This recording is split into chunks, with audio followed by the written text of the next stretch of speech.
Por que a Rússia tem a tendência de se desintegrar de tempos em tempos? Essa é a Visão Libertária, sua fonte de informações descentralizadas e distribuídas, agora num formato novo. Será que vocês vão gostar? Fala aí no comentário o que você achou. Toda organização humana, governos, empresas, times de futebol, enfim, qualquer grupo de pessoas que se organiza com um objetivo específico, enfrenta o dilema da rigidez. Uma organização muito rígida, com uma liderança muito forte e sem questionamentos internos, costuma ser muito produtiva e capaz de suportar problemas externos muito mais do que estruturas mais elásticas, que mudam de opinião, onde ninguém tem 100% de poder, abundam questionamentos internos. Porém, embora uma estrutura rígida passe melhor por problemas pequenos, com muito mais facilidade que uma estrutura elástica, se o problema for muito grande, isso ameaça a própria existência da estrutura. Uma estrutura elástica certamente sofreria igualmente frente a tal problema grande, mas teria muito mais chance de sair do outro lado. A estrutura rígida quebra. Isso porque uma estrutura rígida tende a acumular tensões. Isso é válido também para materiais, engenharia e também em estruturas organizacionais humanas. Então, um metal muito duro e rígido pode ser melhor que um metal mole e elástico para superar problemas menores. Mas quando o problema é grande, as tensões internas se acumulam a tal nível que se torna inviável a mera existência daquela estrutura, daquela organização. Acontece a fratura. Essa busca por evitar riscos pequenos gerenciáveis acaba gerando riscos grandes que não são gerenciáveis. É provavelmente o que veremos acontecer com a Rússia, uma grande fratura. Kamil Galiv é um cientista político americano de origem russa que tem apresentado vários insights importantíssimos da cultura russa durante essa guerra de invasão da Ucrânia pela Rússia. Um ponto que ele sempre tenta mostrar é o quão diferente é o modo de pensar da elite política russa, a ponto de ser difícil para alguém do Ocidente, que vive numa democracia, sequer entender o tipo de relacionamento que existe por lá. Ele fez uma thread sobre um ponto importante lá no Twitter. A busca por estabilidade russa, por força na Rússia, gera uma excepcional tendência à ruptura catastrófica.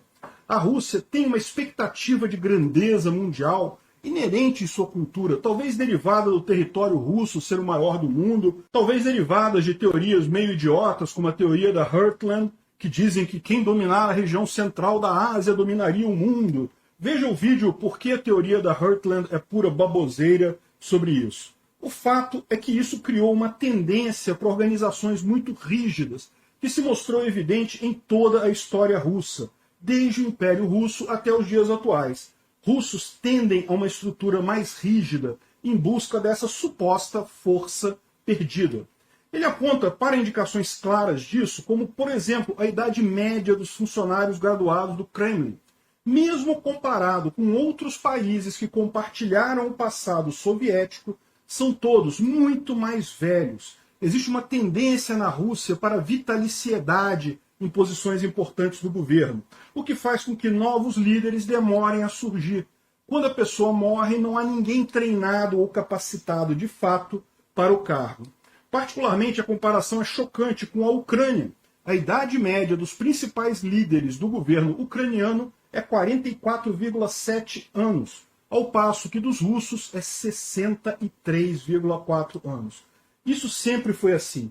Algumas fotos da era soviética do Brezhnev, no final do seu governo, mostram o velho líder quase incapaz de andar, precisando ser escorado por militares, e ainda assim era o líder supremo e governava toda a União Soviética. Quando ele finalmente morreu, seguiram-se 2 presidentes muito breves. Por quê? Porque eles eram na mesma época do Brezhnev, eram na mesma geração. Andropov durou pouco menos de 2 anos e Chernenko durou apenas 1 ano. Os dois eram da mesma geração, no final eram tão velhos quanto Brezhnev. Não sobrou mais ninguém dessa geração. Ninguém preparou novos líderes, novas figuras dentro da política russa. Quem acabou entrando no final foi Gorbachev, que era 2 gerações posteriores a Brezhnev. Poderia ser neto do Brezhnev. Seja para o bem, seja para o mal, Gorbachev acabou finalmente tentando fazer reformas na União Soviética. Reformas positivas na sociedade. Porém, naquele momento, as tensões já eram tão grandes que a ruptura foi inevitável. Ele também ficou no poder apenas 6 anos, até a dissolução completa da União Soviética em 1991. Dentre as mudanças propostas por Gorbachev estava exatamente a questão da idade compulsória de aposentadoria, aos 60 anos. Depois essa idade foi para 65, voltou para 60. Enfim, a importância dessa idade é a geração mais velha tem que se aposentar, a tempo da geração mais nova poder se familiarizar com o poder, e ainda tendo vivas as figuras que exerciam o poder antes, isso gera mais riscos, né? Afinal, são pessoas novas que estão assumindo o poder. Os jovens sempre podem cometer mais erros que a pessoa mais experiente evitaria. Mas isso evita a situação de a morte de alguém sem ninguém para ocupar o lugar. A aposentadoria é fundamental para fazer circular sangue novo na administração pública. Porém, em 2013, Putin elevou a idade compulsória de aposentadoria na Rússia de 60 para 70 anos. E não parou aí. Em 2020, ele retirou totalmente a idade de aposentadoria compulsória, o que mostra como hábitos culturais antigos são difíceis de superar. Mais uma vez, ter oficiais e servidores mais velhos garante a estabilidade, diminui os riscos no curto prazo, mas gera um problema ainda maior no longo prazo. Mesmo no exército russo, a aposentadoria compulsória subiu em 2014 para 65 anos de idade e em 2021 para 70 anos de idade.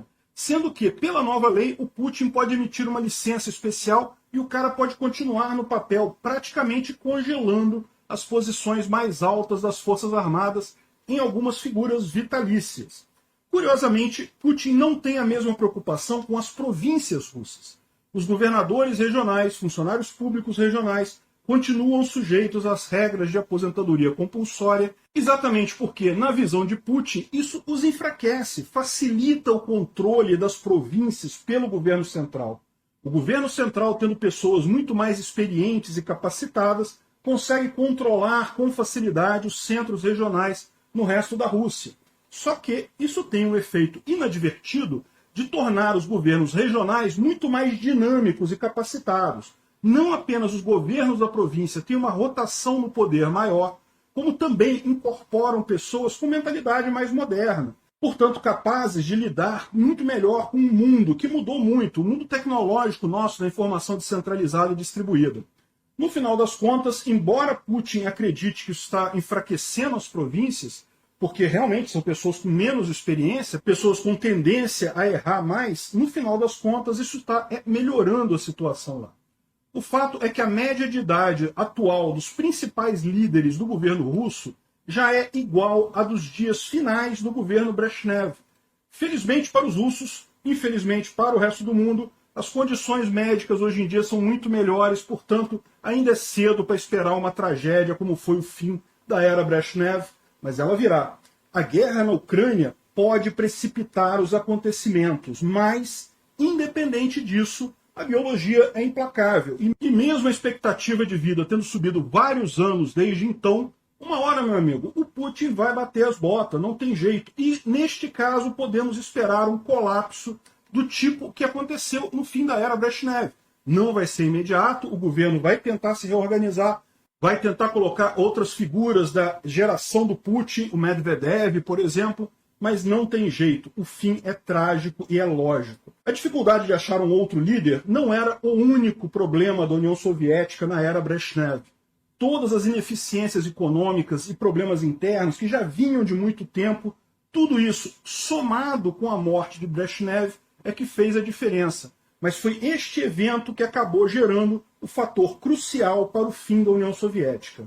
Na situação atual, com o poder central russo sofrendo deste mal, geriatria, mas ele sendo menos pronunciado nas administrações regionais, fica mais provável um desfecho, como indicado no vídeo, como a Rússia ficou tão grande e por que isso pode levar à desintegração dela.